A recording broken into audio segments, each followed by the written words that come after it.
Oh, hey, welcome back to the channel. I don't know what I'm doing. Hey guys, it's Brando. Welcome back. Today we are diving into yet again another true crime story. We are going to be talking about the Damsel of Death. That's right, Aileen Wuornos. Now, we have a lot of information to cover in this one. We're going to dive right into it, but guys, don't forget to hit that subscribe button, like the video, comment down below, let me know what you guys think. If you have anything to add, anything that I've missed, or if you have a future suggestion for another video. But without further ado, let's kick it off.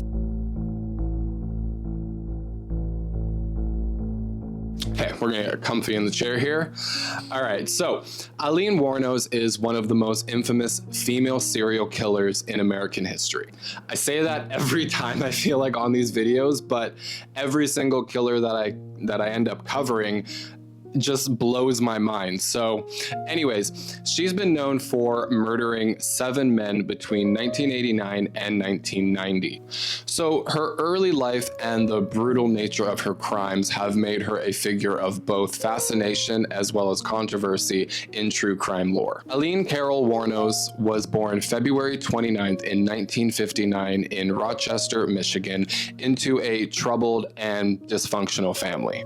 Her parents were teenagers when they were born. Her mother, Diana Wuornos, was 16, and her father, Leo Dale Pittman, was 18. Her father was diagnosed with schizophrenia and was incarcerated for sex crimes against children when Aileen was still a baby. He committed suicide in prison in 1969. Now, Diana abandoned Aileen and her older brother, Kenneth, when Aileen was just 4 years old, leaving them in the care of their grandparents. Now, life with the grandparents was unfortunately far from stable. Her grandfather was reportedly abusive both physically as well as sexually. Aileen later claimed that her grandfather had raped her when she was a child, and at the age of 11 she began engaging in sexual activities, often in exchange for cigarettes, food, and money. And at the age of 14 years old, she became pregnant after being raped by a friend of the grandfather. She gave birth to a baby boy in a home for unwed mothers, and the child was immediately placed up for adoption. And after her pregnancy, her grandmother had passed away, and she actually ended up getting kicked out of her grandfather's home, forcing her to live on the streets. Aileen at that point had dropped out of school completely and began a life of prostitution, supporting herself through sex work and hitchhiking across the United States. This period of her life is what led the foundation for her violent path and what would follow. As a teenager and a young adult, Aileen drifted across various states throughout the US, consistently getting into trouble with law enforcement. She had a string of arrests ranging from disorderly conduct, driving under the influence, assault, theft, and some more serious offenses like armed robbery. At 20, she actually married a wealthy man. He was 69 years old. His name was Lewis Fell. This happened in 1976, but the marriage did end fairly quickly due to Aileen's violent behavior.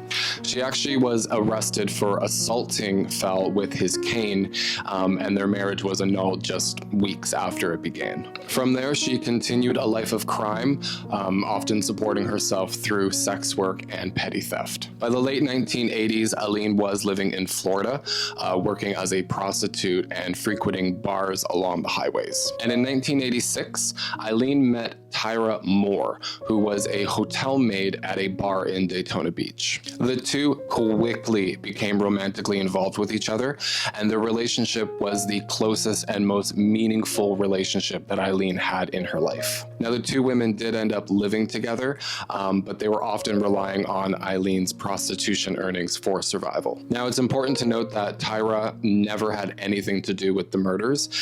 She was actually the one that played a significant role in Aileen's eventual capture. Now, let's get into the murders. Between November of 1989 and November of 1990, Aileen Wuornos murdered 7 men while working as a prostitute along the highways of Central Florida. She lured men under the pretense of offering sex and then shot and killed them, stealing their money and their belongings. Aileen later claimed that the acts were all in self-defense, alleging that the men had either raped her or were attempting to. However, the The violent nature of the killings and the lack of evidence supporting her claims made this defense very questionable.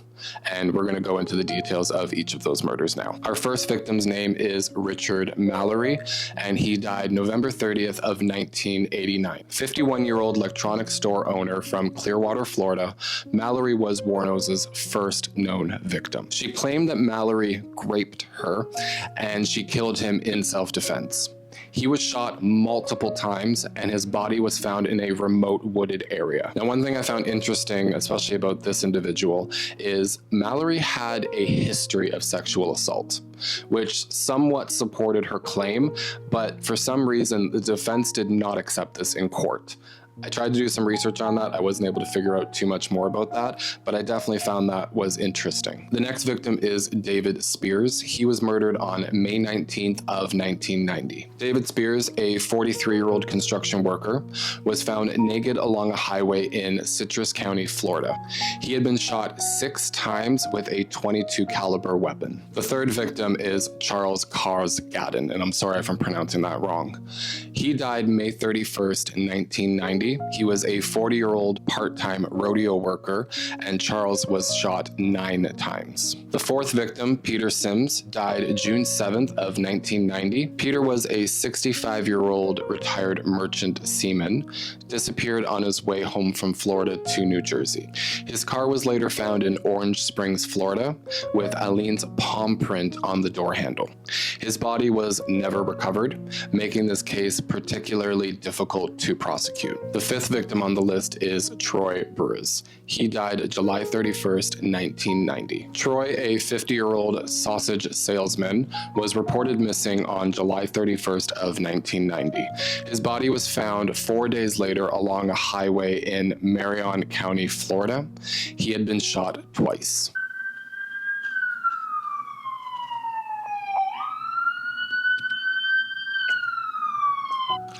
The sixth victim on the list is Charles Humphreys. He died September 11th, 1990. Charles was a 56-year-old retired Air Force major and a former police chief. He was found shot 6 times. His body was fully clothed, unlike some of the other victims, and there was no evidence of a struggle. And our final victim on the list is Walter Antonio. He died November 19th, 1990. Antonio was a 62-year-old truck driver and security guard. He was found nearly naked in Dixie County, Florida. He had been shot 4 times, and his car was found 5 days later. Now, police were on high alert due to the similarities between the murders. They eventually found a break in the case when Aileen Wuornos was linked to several pieces of key evidence in the case, including stolen property from the victims, as well as the vehicle of Peter Sims, which contained that palm print.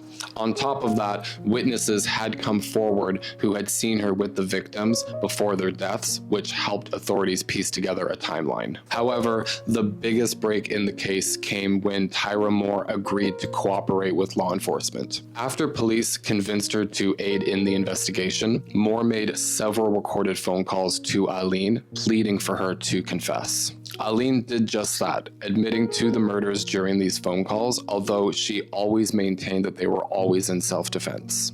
Aileen was finally arrested on January 9th of 1991 at a biker bar in Florida called The Last Resort. Aileen Wuornos' murder trial of Richard Mallory began in January of 1992.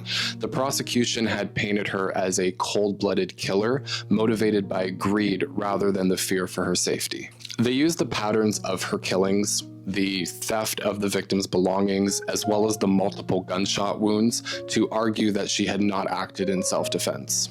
Now, Aileen's defense argued that Mallory had raped her and that she had feared for her life, but the jury found her explanation unconvincing. Another fire truck. Why is there always fire trucks when I start to film? The jury convicted her of first-degree murder on January 27th, 1992, and she was sentenced to death. And one notable point during this trial is that the evidence of Mallory's past criminal history as a convicted rapist was not initially revealed until after the trial. It was later disclosed, but it did not change the outcome of her conviction. She had also pleaded guilty to the murders of David, Charles, and Troy. And for each of these crimes, she received additional death sentences. Although she initially denied involvement in some of the murders, she later confessed to all 7. The court handed down death sentences for each of the murders, except for Peter Seams, whose body was never recovered. Throughout the trial, Aileen was given multiple psychological evaluations. She was diagnosed with borderline personality disorder and antisocial personality disorder. Her mental health became a point of debate during the trials, as well as within the media coverage.